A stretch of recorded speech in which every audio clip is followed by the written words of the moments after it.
황진이와 명창 이사종 6년 계약, 그 파격적 사랑의 기록. 1.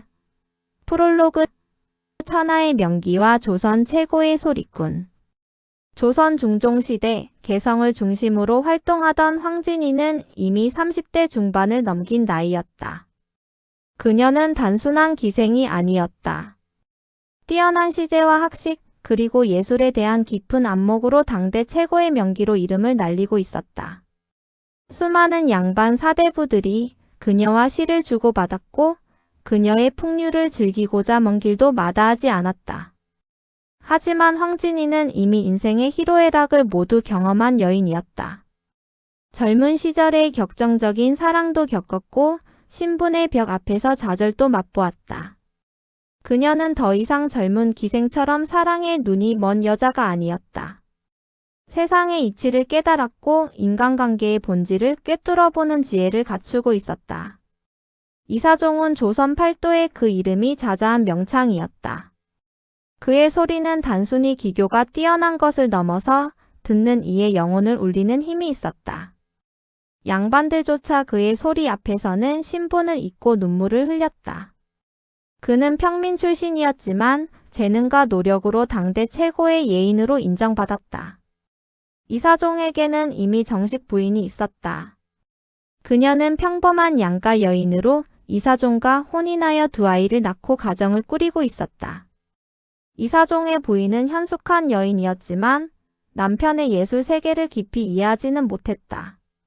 그녀에게 남편의 소리는 그저 생계를 위한 수단일 뿐이었다. 이사종은 가정에서 안정을 얻었지만 예술적으로는 깊은 고독을 느끼고 있었다. 자신의 소리를 진정으로 이해하고 예술적 교감을 나눌 수 있는 동반자를 갈망하고 있었다. 2. 천하의 절창, 운명적 만남. 황진이와 이사종의 만남은 개성의 한 풍류 모임에서 이루어졌다. 그날은 봄날 저녁이었고 개성의 부유한 상인이 주최한 연회였다. 주인은 유명한 예인들을 초청하여 성대한 잔치를 벌였고 황진이와 이사종 모두 그 자리에 초대되었다. 연회가 무르익을 무렵 이사종이 소리를 시작했다. 그가 선택한 곡은 춘향가 중 이별가였다. 이사종의 목소리가 연회장에 울려 퍼지는 순간 모든 사람들이 숨을 죽였다. 그의 소리에는 사랑하는 사람과 헤어지는 애절함이 고스란히 담겨 있었다. 목이 메고 간장이 녹아내리는 듯한 슬픔이 청중들의 가슴을 파고들었다. 황진이는 그 소리를 듣는 순간 전율했다. 그녀는 평생 수많은 소리꾼들을 만났지만 이처럼 영혼을 뒤흔드는 소리는 처음이었다. 이사종의 소리는 단순히 기교가 뛰어난 것이 아니었다. 그 속에는 인간 존재의 본질적인 슬픔과 기쁨, 삶과 죽음에 대한 깊은 통찰이 담겨 있었다. 황진이는 자신도 모르게 눈물을 흘리고 있었다. 소리가 끝나자 연회장은 잠시 침묵에 잠겼다. 사람들은 여전히 이사종의 소리에 빠져 있었다. 그리고 곧 우레와 같은 박수가 터져나왔다. 황진이는 자리에서 일어나 이사종에게 다가갔다. 그녀는 깊이 절하며 말했다. 선생님의 소리를 듣고 비로소 깨달았습니다. 이것이 바로 천하의 절창이로구나. 이 황진이 평생 예술을 추구해왔다고 자부했으나 오늘에서야 진정한 예술이 무엇인지 알게 되었습니다. 이사종은 황진이를 바라보았다.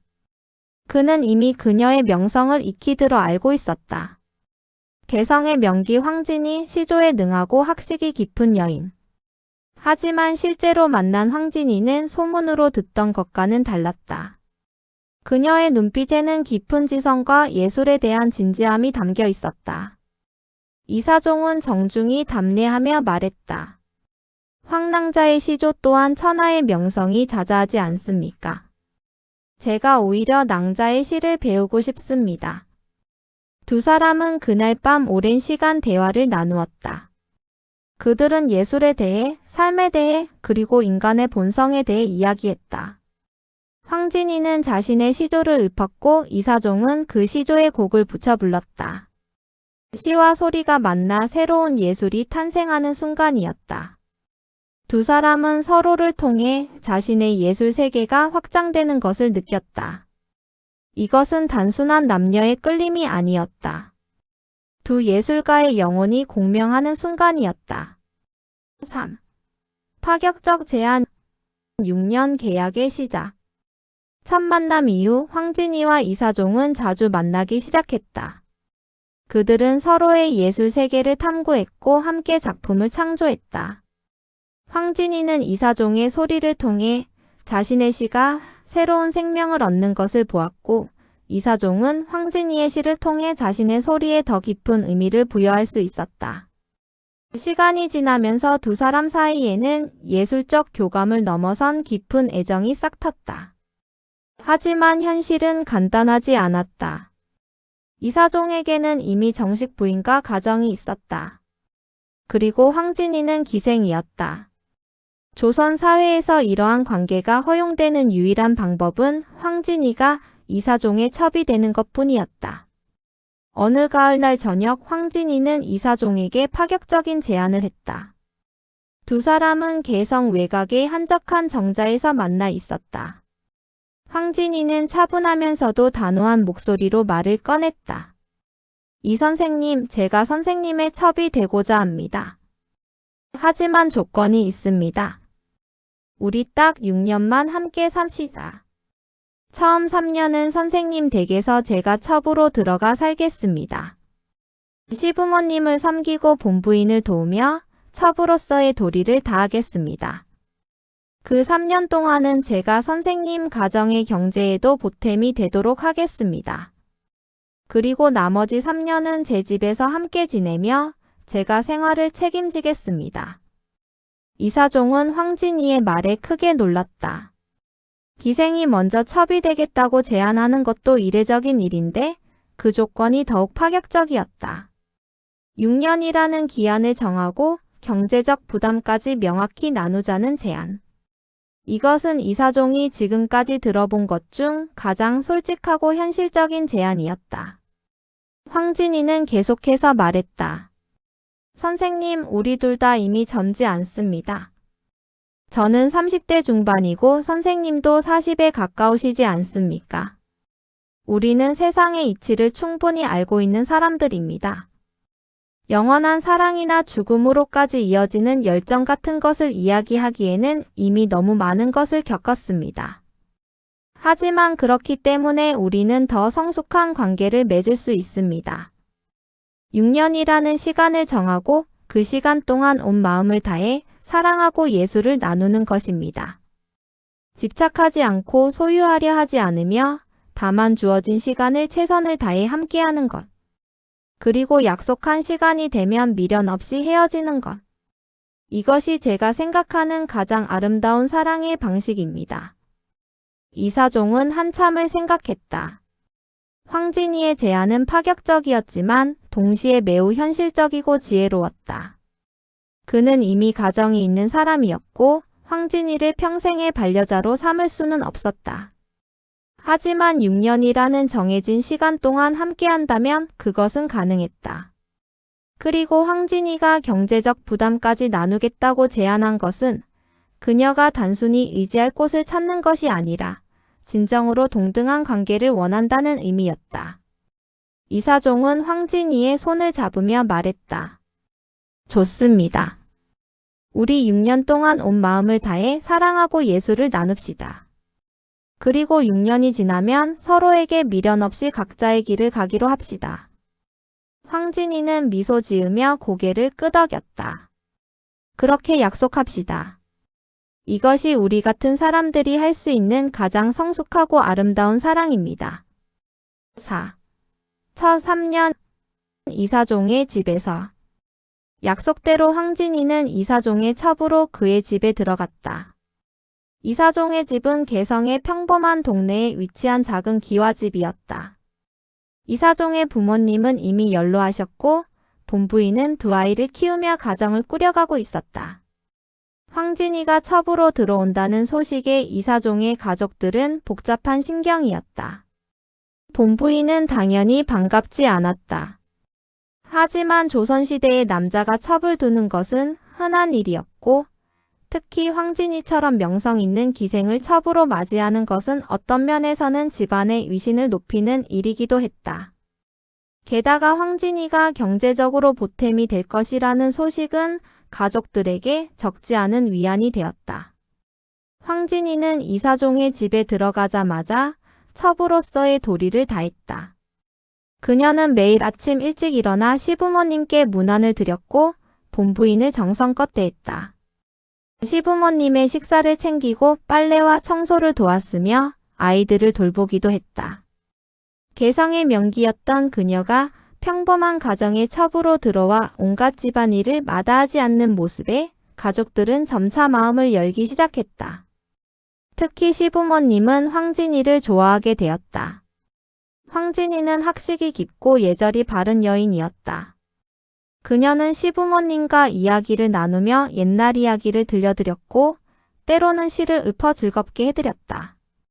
노부모님은 비록 첩이지만 이렇게 훌륭한 며느리를 두게 된 것을 기뻐했다. 본부인과의 관계는 처음에는 어색했지만 황진이의 겸손한 태도 덕분에 점차 나아졌다. 황진이는 본부인을 형님으로 깍듯이 모시며 결코 본부인의 위치를 위협하지 않았다.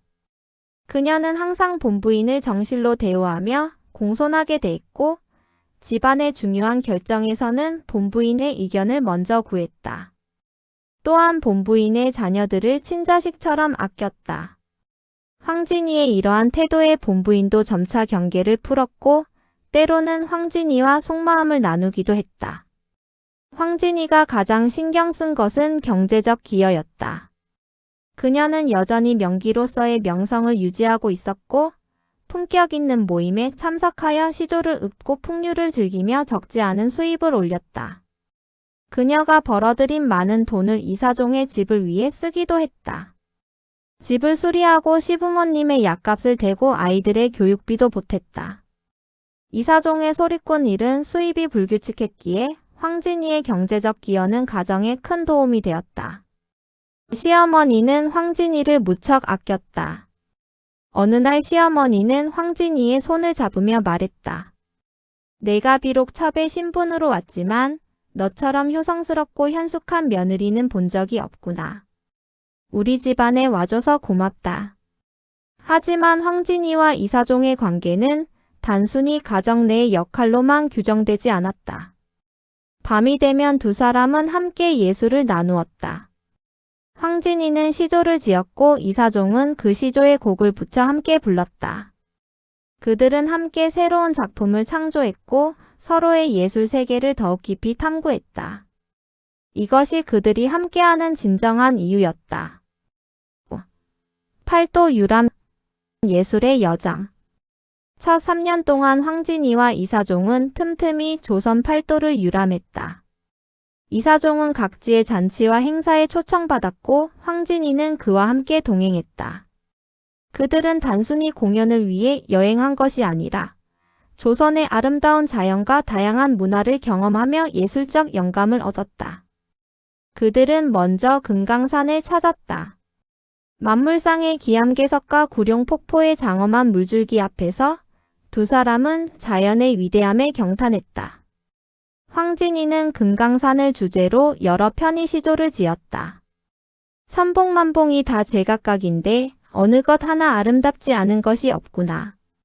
사람의 마음도 이와 같아서 저마다의 아름다움을 지니고 있도다.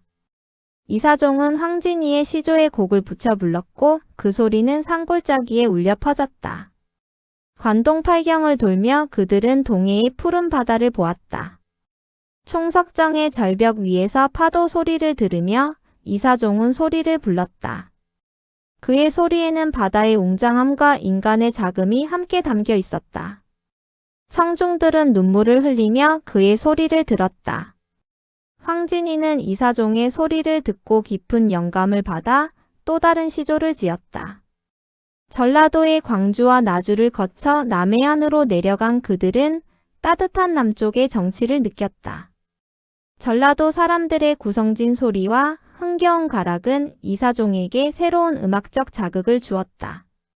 그는 전라도의 토속 음악을 배우며 자신의 소리에 새로운 요소를 더했다. 황진이 역시 전라도의 풍요로운 자연과 사람들의 정을 시로 담아냈다. 경상도의 안동과 경주를 지나며 그들은 천년 역사의 흔적을 보았다. 신라의 옛 도읍 경주에서 불국사와 석굴암을 보며 그들은 불교 예술의 아름다움에 감동했다. 황진이는 석불의 자비로운 미소를 보며 인간 존재의 의미를 생각했고 그것을 시로 표현했다. 천년이 지나도 변함없는 미소여, 무엇이 그대를 그토록 평화롭게 하는가? 우리 인간은 잠시 이 세상에 머물다 가는 것을 그대는 영원히 그 자리에서 중생을 굽어보시는구나. 충청도의 공주와 부여를 지나며 그들은 백제의 옛 영화를 떠올렸다. 부소산성에 올라 낙하암을 바라보며 황진이는 삼천궁녀의 전설을 생각했다. 나라가 망하는 순간에도 절개를 지키기 위해 강물에 몸을 던진 여인들의 이야기는 황진이에게 깊은 인상을 남겼다. 그녀는 여성으로서의 삶과 운명에 대해 깊이 생각하게 되었다. 강원도의 산악지대를 지나며 그들은 자연의 순수함을 경험했다. 깊은 산속에서 만난 나무꾼과 농부들의 소박한 삶은 두 예술가에게 인간 본연의 모습을 보여주었다. 이사종은 산속에서 들은 나무꾼의 노래에서 소리의 원형을 발견했고 황진이는 순박한 사람들의 삶에서 시의 소재를 얻었다. 경기도 양주와 파주를 거쳐 한양으로 향하는 길에서 그들은 조선의 수도 한양의 번화함을 경험했다. 남대문과 동대문을 지나 종로의 거리를 걸으며 그들은 도시의 활기찬 에너지를 느꼈다. 한양에서 그들은 여러 차례 공연을 했고 도성의 양반가 중인들 앞에서 그들의 예술을 선보였다. 한양 사람들은 이사종의 소리와 황진이의 시조에 열광했다. 6. 후반 3년 황진이의 집에서 약속한 첫 3년이 지나자 황진이와 이사종은 거처를 옮겼다. 이제는 황진이의 집에서 함께 살기로 한 것이다. 황진이는 개성에 제법 큰 집을 소유하고 있었다. 오랜 세월 명기로 활동하며 모은 재산으로 마련한 집이었다. 넓은 마당과 아름다운 정원이 있는 기와집으로 이사종의 집과는 비교할 수 없을 만큼 화려했다. 황진이의 집으로 옮긴 후 두 사람의 생활은 이전과는 많이 달라졌다. 이제는 황진이가 생활비를 책임지기로 했으므로 이사종은 경제적 부담에서 자유로워졌다. 황진이는 여전히 명기로 활동하며 수입을 올렸고 그 돈으로 두 사람의 생활을 유지했다. 이사종은 황진이의 경제적 지원 덕분에 오롯이 소리에만 집중할 수 있었다. 그는 매일 산으로 들어가 소리 연습을 했고 새로운 가락을 창조하는 데 몰두했다. 생계 걱정 없이 예술에만 전념할 수 있다는 것은 평생 떠돌이 소리꾼으로 살아온 그에게 처음 누리는 호사였다. 하지만 이사종은 이러한 상황이 마냥 편하지만은 않았다. 조선 사회에서 남자가 여자에게 경제적으로 의지한다는 것은, 특히 그 여자가 기생이라는 것은 결코 쉬운 일이 아니었다. 주변 사람들의 시선도 곱지 않았다. 일부 사람들은 이사종이 황진이의 돈에 기대어 산다며 비아냥거렸다. 하지만 황진이는 그러한 시선을 전혀 개의치 않았다. 그녀는 말했다. 우리는 이미 약속했습니다. 처음 3년은 선생님이 책임지고 후반 3년은 제가 책임지기로. 이것은 공평한 계약이며 우리 둘 다 동의한 것입니다. 다른 사람들이 뭐라 하든 우리는 우리의 약속을 지킬 뿐입니다. 이사종도 황진이의 말에 동의했다. 그는 점차 다른 사람들의 시선에서 자유로워졌다. 그리고 무엇보다 황진이가 자신에게 베푸는 것이 단순한 경제적 지원이 아니라 예술에 대한 존중이라는 것을 알고 있었다. 황진이는 이사종의 재능을 믿었고 그가 더 훌륭한 소리를 창조할 수 있도록 환경을 만들어준 것이었다. 후반 3년 동안 이사종의 소리는 한층 더 깊어졌다. 경제적 부담에서 벗어나 오직 예술에만 집중할 수 있었던 그는 평생의 역작들을 창조했다. 그의 소리는 이전보다 더 깊은 철학적 의미를 담게 되었고 듣는 이들의 영혼을 더욱 강하게 울렸다. 조선 팔도에서 이사종의 명성은 더욱 높아졌고 그를 초청하는 곳이 끊이지 않았다. 황진이 역시 후반 3년 동안 많은 시조를 창작했다. 그녀의 시조에는 이사종과 함께한 삶의 기쁨과 다가오는 이별에 대한 슬픔이 함께 담겨 있었다. 그녀는 알고 있었다. 6년이라는 시간이 점점 다가오고 있고 곧 그들은 헤어져야 한다는 것을. 7. 마지막 여행, 이별을 향하여. 6년이 거의 다 되어갈 무렵 두 사람은 마지막 여행을 떠났다. 이번에는 특별한 목적지 없이 그저 두 사람이 함께 걸었던 길들을 다시 한번 돌아보고 싶었다. 그들은 처음 함께 갔던 금강산으로 향했다. 금강산은 여전히 아름다웠다. 하지만 6년 전 처음 왔을 때의 그 설렘과 기쁨은 이제 이별의 슬픔으로 바뀌어 있었다. 만물상 앞에 서서 황진이는 말했다. 이 산은 천년만년 이곳에 서 있겠지만 우리의 시간은 이제 며칠 남지 않았습니다. 이사종은 황진이의 손을 잡으며 대답했다. 하지만 우리가 함께한 6년은 영원히 기억될 것입니다. 이 산보다 더 오래 우리의 사랑과 예술은 사람들의 마음속에 남을 것입니다. 그들은 관동팔경을 다시 찾았고 전라도와 경상도를 거쳐 다시 개성으로 돌아왔다. 여행하는 내내 그들은 침묵이 많았다. 말하지 않아도 서로의 마음을 알 수 있었다. 그들은 모두 이별을 원하지 않았지만 약속은 지켜야 한다는 것을 알고 있었다. 마지막 밤 두 사람은 개성 외곽의 한 정자에서 함께 시간을 보냈다. 달빛이 밝게 비치는 밤이었다. 이사종은 마지막으로 소리를 불렀다. 그의 소리에는 6년간의 모든 사랑과 이별의 슬픔이 담겨 있었다. 황진이는 눈물을 흘리며 그 소리를 들었다. 8. 쿨한 이별 약속의 완성. 드디어 약속한 6년이 되는 날이 왔다. 그날은 가을날이었고 개성의 단풍이 붉게 물들어 있었다. 한참 동안 아무 말도 하지 않았다. 침묵이 모든 것을 말해주고 있었다. 황진이가 먼저 입을 열었다. 선생님, 오늘로써 약속한 6년이 되었습니다. 이사종은 그녀를 붙잡고 싶었다. 6년이 무엇인가? 우리가 서로 사랑한다면 평생 함께 살 수도 있지 않은가? 하지만 그는 알고 있었다. 황진이와 헤어진다는 것은 그들의 사랑을 지키기 위함이라는 것을. 약속을 지킴으로써 그들의 6년은 완벽한 것이 되고 영원히 아름다운 기억으로 남을 수 있었다. 당신이 옳습니다. 우리는 약속을 지켜야 합니다. 이사종의 목소리는 떨렸지만 단호했다. 황진이는 미소 지었다. 선생님, 이 6년은 제 인생에서 가장 행복한 시간이었습니다. 선생님과 함께하며 저는 진정한 사랑이 무엇인지 알게 되었고 예술의 진정한 의미를 깨달았습니다. 이제 저는 이 아름다운 기억을 가슴에 품고 제 길을 가겠습니다. 이사종도 대답했다. 저 역시 마찬가지입니다. 당신과 함께한 6년 동안 저는 단순한 소리꾼이 아니라 진정한 예술가가 될 수 있었습니다. 평생 당신을 잊지 못할 것입니다. 황진이는 깊이 절했다. 그리고 돌아섰다.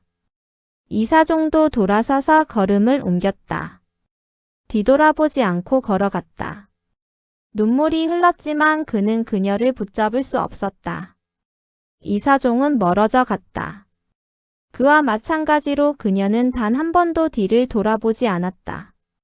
그것이 그들이 약속한 방식이었다. 깨끗하게 미련 없이 헤어지는 것. 사랑할 때 온 마음을 다하고 헤어질 때는 뒤돌아보지 않는 것. 그것이 그들의 방식이었다. 황진이는 이사종을 그리워했지만 후회하지는 않았다. 9. 이별 후 각자의 길. 그녀는 가끔 이사종의 소리가 들려온다는 소문을 들었다. 그가 여전히 조선 팔도를 돌며 소리를 하고 있다는 것을. 그녀는 그것으로 충분했다. 그가 잘 지내고 있다는 것, 그것만으로도 그녀는 행복했다. 황진이가 부른 어전의 일이야. 그릴 줄을 모르던가 있으라 하더면 가랴마는 제 구태여 보내고 그리는 정은 나도 몰라 하노라. 아, 내 일이여. 이토록 그리워할 줄 몰랐던가. 있으라 했다면 갔겠느냐마는 제 결단으로 보내놓고 이제야 그리워하는 마음은 나도 모르겠구나. 는 이사종을 그리며 지은 시라는 설이 있다. 약 500년이 지난 지금도 황진이와 이사종의 6년 계약 사랑 이야기는 사람들의 입에서 입으로 전해진다. 그들의 사랑은 당시 조선시대의 유교적 질서에서는 상상할 수 없는 일로서 더군다나 여자가 먼저 조건을 제시하고 다가간다는 것은 가장 파격적이면서도 현대적 시점에선 성숙한 사랑 이야기로 회자되고 있다. 그들은 우리에게 보여준다. 진정한 사랑은 영원을 약속하는 것이 아니라 함께하는 매 순간을 소중히 여기고 때가 되면 아름답게 놓아줄 수 있는 것이라는 것을. 10. 에필로그. 자신의 삶을 주도적으로 설계했던 황진이의 사랑. 비록 신부는 기생이었으나 그 정신만큼은 누구보다 높고 푸르렀던 이 여인의 충격적인 이야기를 현 세대를 살고 있는 여러분이 접하시기에는 어떤 생각이신지요? 댓글로 남겨주세요. 끝으로 이 이야기는 황진이와 이사종의 6년 계약 결혼 사실을 근거로 각색 편집한 픽션임을 밝혀둡니다. 다음에도 또 흥미로운 이야기로 찾아뵙겠습니다. 재미있게 보셨다면 구독과 좋아요 잊지 마시고 남겨주시고요. 감사합니다.